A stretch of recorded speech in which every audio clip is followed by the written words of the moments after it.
आप सबका हिस्ट्री की लेक्चर सीरीज़ में फिर से एक बार स्वागत है। बहुत महीने बाद एक लेक्चर फिर से लाने की कोशिश हुई और इस बार पूरा लगातार कंटिन्यूटी से चलेगा और इस पूरी सीरीज़ को ख़त्म किया जाएगा, जो कि ज़रूरी है आपके सभी कॉम्पिटिटिव एग्ज़ाम्स के लिए। जहाँ भी जीएस आपको पढ़ना है, खासकर डिटेल में अगर जहाँ पढ़ना है उसके लिए तो बहुत ज़्यादा जो है आपके लिए फ्रूटफुल होगा ये कंटेंट और ये लेक्चर।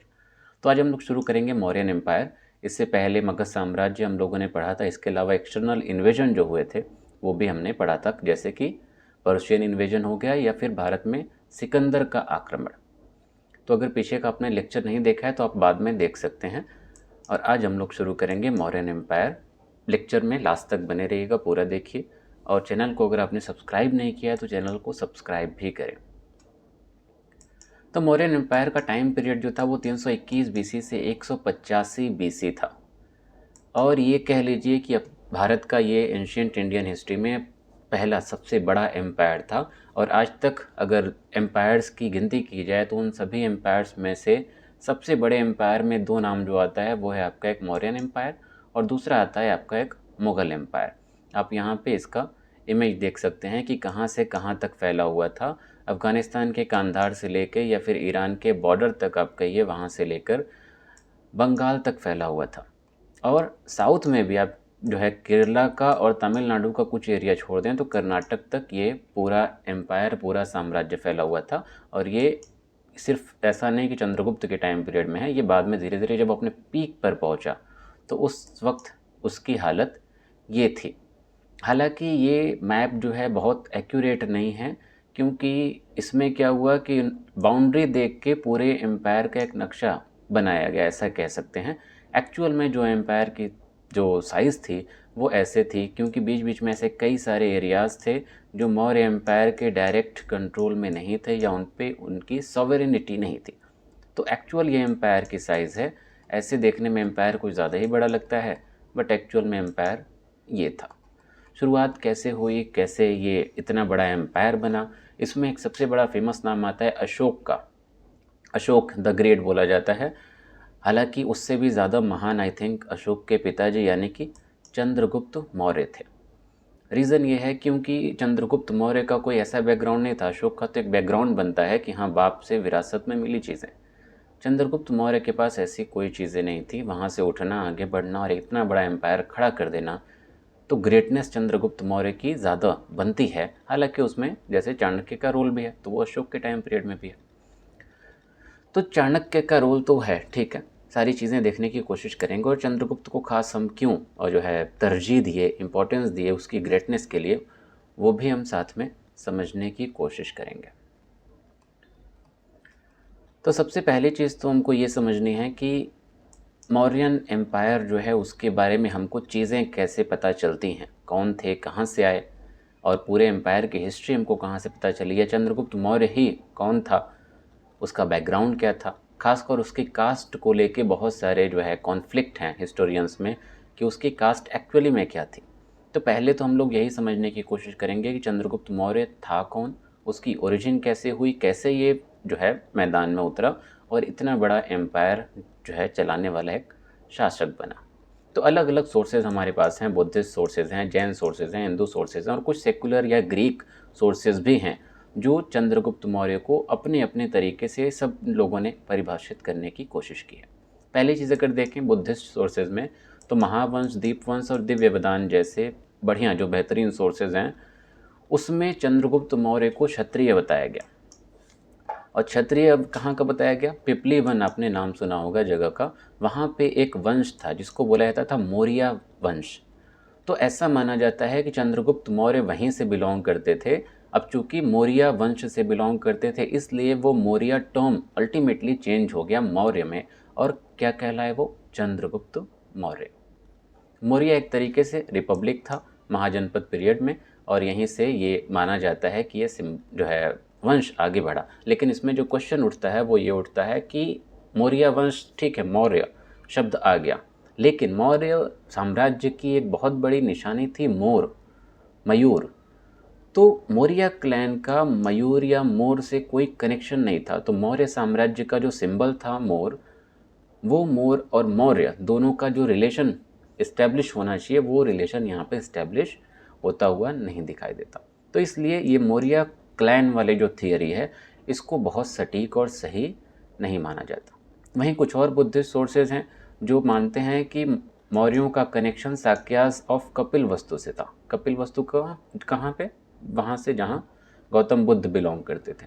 तो कुछ लोगों का ये भी मानना है, हालांकि इसमें भी कोई खास जो है सबूत मिलता नहीं कि चीज़ें उससे साबित हों। जैन सोर्सेज क्या कहते हैं? जैन सोर्सेज में एक बहुत फेमस सोर्स है परिशिष्ट पर्वन हेमचंद्र का जो है, और ये आई थिंक लिखी गई 12वीं शताब्दी में, और ये जैन जो है मॉन्क थे, तो उन्होंने लिखा था।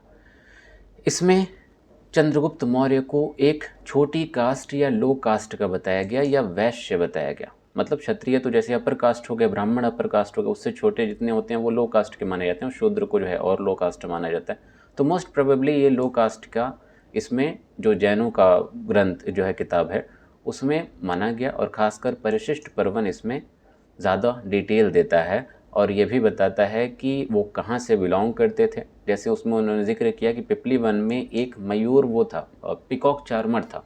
जैसे कि स्नेक चार्मर होते हैं ना, सपेरा, वैसे मोर को पालने वाले और पूरा जो भी उनका होता है, तो उनके यहाँ का मतलब वो उस फैमिली से बिलोंग करते थे। तो चूँकि मोर पालन का और मोरों के साथ खेलने खिलाने का उन लोग का काम चलता था, तो वहाँ से वो मोर आया, और वही मोर आया अल्टीमेटली मौर्य में।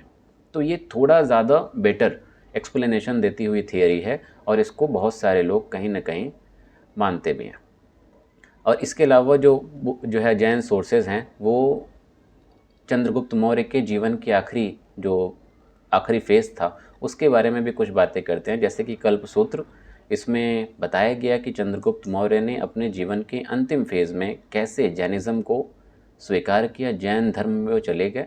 और हुआ ये था कि भद्रबाहु एक जैन मॉन्क थे, उसके साथ वो श्रवण बेलगोला कर्नाटका में है, वहाँ पे गए थे, पहाड़ियाँ थीं, और पहाड़ियों पे ही उन्होंने एक तरीके का रिचुअल होता है जैनिज़्म में, जब इंसान को लगता है कि उसकी मृत्यु करीब है जैनिज़्म में, जैन धर्म में, तो वो क्या करते हैं, अपने आप ही खाना पीना छोड़ देते हैं। तो जब चंद्रगुप्त मौर्य को ऐसा एहसास हुआ कि हाँ मौत करीब है, मृत्यु निकट है, तो उन्होंने खाना पीना छोड़ा और वहीं पहाड़ियों पे व्रत रखना उन्होंने शुरू किया। और किसके साथ गए?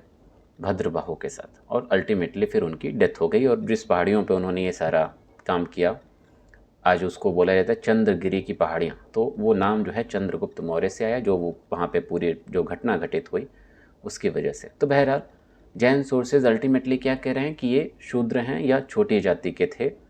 हिंदू सोर्सेज क्या कहते हैं? हिंदू सोर्सेज में देखिए दो अलग अलग तर्क दिखाई देते हैं। जैसे कि मुद्र राक्षस विकास जो है विशाखा दत्त द्वारा लिखी हुई है, इसमें ये क्या कहते हैं कि ये लो ओरिजिन के थे, यानी कि ये अल्टीमेटली ये भी क्या करें कि ये शूद्र थे।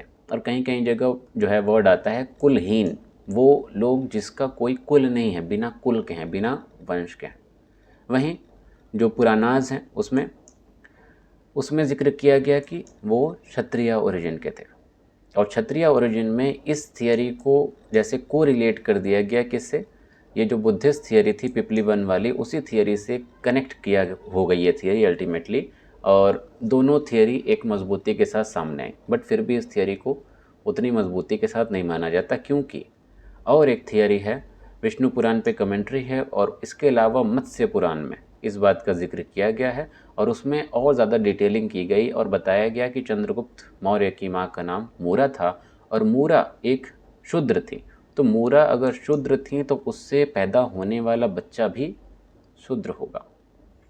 तो अल्टीमेटली जो फाइनल कंक्लूजन निकल के आया हर थियरी में, अभी आगे भी और थियरी आएगी वो बता रहे हैं, तो वो यही निकल के आया कि नहीं ये शूद्र ही थे। लेकिन इसमें भी एक सेकंड ओपिनियन ये बनता है कि चूंकि मौर्यों ने ब्राह्मणों को बहुत ज़्यादा पैट्रोनाइज नहीं किया, ब्राह्मणों को बहुत ऊपर नहीं उठाया इन द सेंस कि वो बुद्धिज़्म और जैनिज़्म पे उन्होंने ज़्यादा फोकस किया, तो ब्राह्मण उनसे नाराज़ रहते थे, और नाराज़गी की वजह से में भी उन्होंने मौर्यों को शूद्र घोषित कर दिया या शूद्र कह दिया। ये भी एक पॉसिबिलिटी बनती हुई दिखाई देती है, जो कि प्रूवन नहीं है। इसके अलावा कुछ और, अच्छा एक चीज़ ये भी है, कुछ हिंदू कल्चर में ऐसा माना जाता है कि चंद्रगुप्त मौर्य मतलब ऐसा कुछ कनेक्शन था ही नहीं कि हाँ वो किसी जाति से उठे, ये वो फलाना ढिमकाना। उनका मानना था कि एक ईश्वरी जो है चमत्कार हुआ और उस चमत्कार के बदौलत ये सारी चीज़ें हो गई। तो ये भी एक तरीके से माइथोलॉजी वाली बात है, तो इसका हिस्ट्री में कोई स्थान दिखता नहीं है। सेकुलर सोर्सेज क्या कहते हैं? सेकुलर सोर्सेज में कुछ इंडियन सोर्सेज भी हैं और कुछ ग्रीक सोर्सेज भी हैं। ग्रीक सोर्सेज में मेगास्थनीज, एक जो ग्रीस एम्बेसडर था, दूत था, वो एक बहुत बड़ा सोर्स है। इसके अलावा और भी कई सारे लोग थे जिन्होंने चंद्रगुप्त का जिक्र किया है और इन्होंने भी अल्टीमेटली चंद्रगुप्त को लो ओरिजिन का बताया, यानी कि छोटी कास्ट का बताया। हालांकि इन्होंने चंद्रगुप्त के लिए अलग अलग शब्दों का इस्तेमाल किया, जैसे कि प्लिनी ने सेंड्राकोटस का इस्तेमाल किया, स्ट्रैबो ने कहा कि सेंड्रोकोटस, सब ने थोड़ा थोड़ा चेंज किया, चंद्रगुप्त की जगह इन सारे नामों का इस्तेमाल किया। वैसे ही प्लूटार्क ने एंड्रोकोटस शब्द का इस्तेमाल किया और जस्टिन ने सेंड्रोकोट्रस शब्द का इस्तेमाल किया। ये सारे इंपॉर्टेंट हैं, आप लोग इसको याद रखिएगा। इसके अलावा ये सारे सोर्सेज और कई सारी घटनाओं का जिक्र करते हैं, जैसे कि सेंड्रोकोट्रस यानी कि चंद्रगुप्त और सिकंदर की एक मुलाकात हुई थी, ये बात का जिक्र किया प्लूटार्क एंड जस्टिन ने। इन दोनों ने ये भी बताया कि कैसे नंद वंश जब जो है अपनी बुराइयों पे एकदम उरूज पे था, चरम पे था, तो सिकंदर से चंद्रगुप्त मौर्य ने जानबूझकर मुलाकात की थी ताकि वो वहाँ पे आक्रमण करे गंजेटिक वैली में और नंद वंश को वहाँ पे ख़त्म करके खुद का एक साम्राज्य बनाने की, यानी कि चंद्रगुप्त अपना साम्राज्य बनाने की एक पहल करेगा। ये एक बात हिस्ट्री में अभी तक प्रूव नहीं हुई है, लेकिन ये भी एक सेकेंड ओपिनियन बनता है। बहरहाल इसी तरीके से एपियानस और स्ट्रैबो ने बात की थी चंद्रगुप्त मौर्य और सेल्यूकस निकेटर के युद्ध की, और इसी युद्ध के बाद मेगास्थनीज चंद्रगुप्त मौर्य के दरबार में दूत के तौर पर आया था। ये कहानी हम लोग आगे पढ़ेंगे। इसके अलावा प्लूटार्क ने इस बात का जिक्र किया कि चंद्रगुप्त फर्स्ट टाइम जो है अलेक्जेंडर से कैसे मिला था, और वही बात है जो अभी हम ऊपर बताए थे। तो ये सारी चीज़ें, मतलब ये सारे लोग भी अपनी अपनी तरीके से चंद्रगुप्त के बारे में जिक्र करते हैं। और रही बात ओरिजिन की, तो हाँ, ओरिजिन के लिए इन्होंने कहा कि हाँ ये एक लो कास्ट से बिलोंग करता था। इसके अलावा बृहत कथा मंजरी क्षेमेंद्र की लिखी हुई है। इसके अलावा कथा सरिस सागर सोमदेव की लिखी हुई है, और इन दोनों ने भी चंद्रगुप्त मौर्य को लो ओरिजिन का या छोटी कास्ट का बताया। और last but not least KP Jaiswal और रोमिला थापर जैसे लोगों ने कहा कि चंद्रगुप्त मौर्य वैश्य था। वैश्य क्यों था? क्योंकि गुप्ता जो है टाइटल है वो जनरली वैश्य लोग इस्तेमाल करते हैं, बनिया जिसको बोलते हैं, व्यापारी, और इसलिए इन्होंने एक सीधा सा लॉजिक लगाया कि हाँ ये वैश्य थे। इसके अलावा पुष्यगुप्त जो कि गवर्नर था सौराष्ट्र का, और वहाँ की लेक और वो सारी कहानी बताएंगे, घुसने की अभी ज़रूरत है नहीं, तो वहाँ पे मतलब इसका कनेक्शन था, तो वो भी एक वैश्य था। तो चंद्रगुप्त मौर्य भी, अब चूँकि रिलेशन है दोनों में आपस में, तो वर्णा का एक कनेक्शन तो दिखाई देना चाहिए। इस वजह से इन्होंने भी एक तर्क दिया कि ये वैश्य थे। सेकेंड आर्गूमेंट इसके सपोर्ट में ये आता है कि अशोक ने विदिशा महादेवी से शादी की थी, जो कि एक व्यापारी की बेटी थी, और मतलब व्यापारी इन द सेंस कि एक वैश्य की बेटी थी। तो वैश्य की शादी हुई, वर्ण संकर तो शायद हुआ नहीं होगा, ऐसी प्रोबेबिलिटी है। तो इसलिए भी माना जाता है कि हाँ ये क्या थे, वैश्य थे।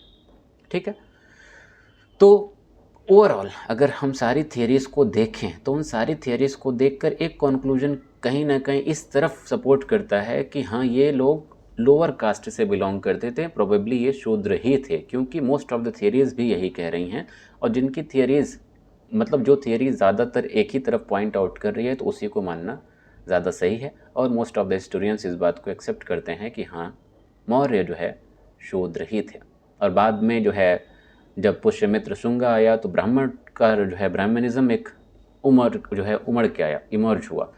तो ब्राह्मण जो उमड़ के आए वो अल्टीमेटली एक रिवॉल्यूशन था, ये कास्ट से कनेक्टेड। आगे उसको भी हम लोग डिटेल में देखेंगे जब ये मौर्य साम्राज्य खत्म होगा। इसके अलावा मौर्य साम्राज्य के बारे में ओवरऑल हमको जानकारी कहाँ कहाँ से मिलती है, एक छोटा सा जो है ओवरव्यू इसका भी लेते हैं। जैसे कि अर्थशास्त्र कौटिल्य की लिखी हुई है, इंडिका मेगास्थनीज की जो ग्रीक एम्बेसडर था, चंद्रगुप्त के जो है दरबार में रहता था, तो उसने भी बहुत सारी चीज़ें देखी, उसने भी लिखा है। इसके अलावा परिशिष्ट पर्वन हेमचंद्र की अभी बताए, कथा सरिस सागर, मुद्र राक्षस, राज तरंगिनी बाई कल्हण ने राज तरंगिनी लिखी थी, और इसी में कल्हण ने जिक्र किया था कि अशोक ने श्रीनगर जो है शहर बसाया था। इसके अलावा महाभाष्य बाय पतंजलि, पतंजलि ने महाभाष्य लिखी और इसमें बहुत सारे डिटेल्स हैं। जब आर्ट एंड कल्चर हम लोग पढ़ेंगे तो बताएंगे कि कैसे पतंजलि ने इसमें जिक्र किया अशोक के मतलब मौर्यों के वुडन पैलेस का, एक लकड़ी के महल का, और बड़े बड़े उसमें पिलर्स थे, 82 पिलर थे। हालांकि वो सारा जो आर्किटेक्चर था बहुत हद तक जो है बाहर से प्रभावित था। ये सारी चीज़ें भी देखेंगे। इसके अलावा दिव्य वदान है, बुद्धिस्ट सोर्स है, दीपवंश, महावंश और महादिवंश, ये सारे जो है बुद्धिस्ट सोर्सेज हैं जो श्रीलंका के क्रॉनिकल से, श्रीलंका की कहानी से, मतलब वहाँ पे बुद्धिज़्म का जो भी जो है प्रोसेस रहा, इवेंट्स रहे, उसके बारे में है। इसके अलावा मिलिंद पन्हो नागसेन ने लिखा था, इसमें भी मौर्य साम्राज्य के बारे में हमको डिटेल मिलती है। और लास्ट बट नॉट लीस्ट संगम जो लिटरेचर्स हैं उसके में जो है उसमें भी थोड़ा बहुत हमको ज़्यादा, मतलब बहुत ज़्यादा नहीं दिखता, इसको बहुत हम मुख्य सोर्स के तौर पे नहीं ले सकते, बट हाँ अकनानूरू और पुरनानूरू में इन जो है मतलब चंद्रगुप्त मौर्य के बारे में हमको और मौर्य वंश के बारे में हमको डिटेल्स दिखाई देती हैं। प्लस कुछ इंस्क्रिप्शंस हैं जिससे हमको पता चलता है। एक है जूनागढ़ इंस्क्रिप्शन। जूनागढ़ इंस्क्रिप्शन कहाँ है? सौराष्ट्र में, आज के टाइम का जो हमारा गुजरात है, वहाँ पे 150 सीई में यानी कि ईस्वी में ये इंस्क्राइब किया गया था, लिखा गया है संस्कृत में, और स्क्रिप्ट इसकी क्या है? ब्राह्मी। लिखवाया था किसने? रुद्रदामन फर्स्ट। ये कौन था? शाका क्षत्रप था, क्षत्रप बोलते थे, और शाका रूलर था। शाका के बारे में भी हम लोग आगे थोड़ा बहुत देखेंगे। बट इसमें क्या था, रुद्रदामन ने इसमें अपनी अचीवमेंट्स लिखवाई थी, और इस अचीवमेंट्स के साथ इसमें बहुत सारी बातें और भी थी। वो बातें कहाँ से आती हैं? वो बात आती है सुदर्शन लेख से। सुदर्शन लेख कौन सा क्या है? जो अभी हम बताए पुष्यगुप्त, जो कि गवर्नर था सौराष्ट्र का मौर्य साम्राज्य के टाइम पे, उसने ये सुदर्शन लेख बनवाई थी। तो चूंकि पुष्यगुप्त ने यहाँ पे लेख बनवाई थी, जो कि मौर्य साम्राज्य का गवर्नर था, तो हमको बहुत सारी चीज़ें यहाँ पे मिलती हैं, इनके बारे में डिटेल्स यहाँ पे मिलती हैं। रुद्रदामन ने सारी डिटेल्स यहाँ पे दी हैं, और रुद्रदामन ने यह भी बताया कि कैसे सुदर्शन लेख जो मौर्यों के द्वारा बनवाई गई थी वो खराब हो गई थी, मतलब उसमें टूट फूट गया था। तो कैसे उसने उसको बनवाया, उसको रिपेयर करवाया बिना 1 रुपया लिए हुए। इसके साथ साथ जो है यहीं से हमको ये भी पता चलता है कि मौर्यों की जो वेलफेयर पॉलिसी थी वो कैसे काम करती थी। इरिगेशन फैसिलिटीज़ और पब्लिक वर्क्स वगैरह की सारी डिटेल्स वहाँ पे हमें लिखी हुई मिलती हैं। इसके अलावा एक और इंस्क्रिप्शन है महस्थून इंस्क्रिप्शन, बांग्लादेश में है। आज के टाइम पीरियड में 3री शताब्दी ईस्वी में जो है इंस्क्राइब करवाया गया था। ये ब्राह्मी स्क्रिप्ट में है और लैंग्वेज इसकी क्या है? प्राकृत है। तो इसमें ये जो है स्टोन का पूरा इंस्क्रिप्शन था, और इसमें भी हमको डिटेल्स जो है दिखाई देती हैं। इसके अलावा है सौगौड़ा इंस्क्रिप्शन, उत्तर प्रदेश में ब्राह्मी स्क्रिप्ट में लिखा है। लैंग्वेज इसकी क्या है? प्राकृतिक है। ये कॉपर प्लेट का इंस्क्रिप्शन है। इसके बारे में हमको मौर्य साम्राज्य के बारे में कई सारी डिटेल्स पता चलती हैं। प्लस ये भी पता चलता है कि मौर्यों ने कैसी या कौन कौन सी लोक कल्याणकारी यानी कि वेलफेयरिस्ट नीतियाँ अपनाई थी। और लास्ट है वो है कंगनहाली इंस्क्रिप्शन। ये सातवाहन के टाइम पीरियड में बनाया गया था, यानी कि मौर्य खत्म होंगे, फिर शुंग आएंगे, शुंग के बाद सातवाहन आएंगे। उस टाइम पीरियड में ये इंस्क्रिप्शन बनाया गया, और इस इंस्क्रिप्शन में जो है अशोक को रण्य अशोका के नाम से जो है दिखाया गया है। अशोक को अशोक की पत्नी के साथ दिखाया गया। ये बहुत इम्पॉर्टेंट है, ये क्वेश्चन पूछा गया है, इसलिए इसको हाईलाइट किया है कि अशोक की पत्नी के साथ कहाँ पे अशोक को इंस्क्राइब्ड किया गया है। वो है आपका कंगनहाली इंस्क्रिप्शन। रण्य अशोका यहाँ पे बोला गया अशोक को एक तरीके से, तो अशोक को एक तरीके से ईश्वर से कनेक्ट करने की यहाँ पे कोशिश की गई, डिविनिटी से कनेक्ट करने की कोशिश की गई थी। इसके अलावा अशोकन एडिक्ट्स जो हैं, अशोकन जो पिलर्स हैं, उनसे भी बहुत सारी जानकारियाँ हमको मिलती हैं जो आर्ट एंड कल्चर में देखी जाएंगी। तो आज के लेक्चर में इतना ही। उम्मीद करते हैं लेक्चर पसंद आया होगा। पसंद आया तो इसको लाइक करिए, चैनल को सब्सक्राइब करिए और अपने दोस्तों के साथ शेयर करिए। अगली वीडियो में हम लोग देखेंगे चंद्रगुप्त मौर्य प्लस अशोक, और उसके बाद जो उसके कमज़ोर उत्तराधिकारी है वो देखने की कोशिश करेंगे। Thank you.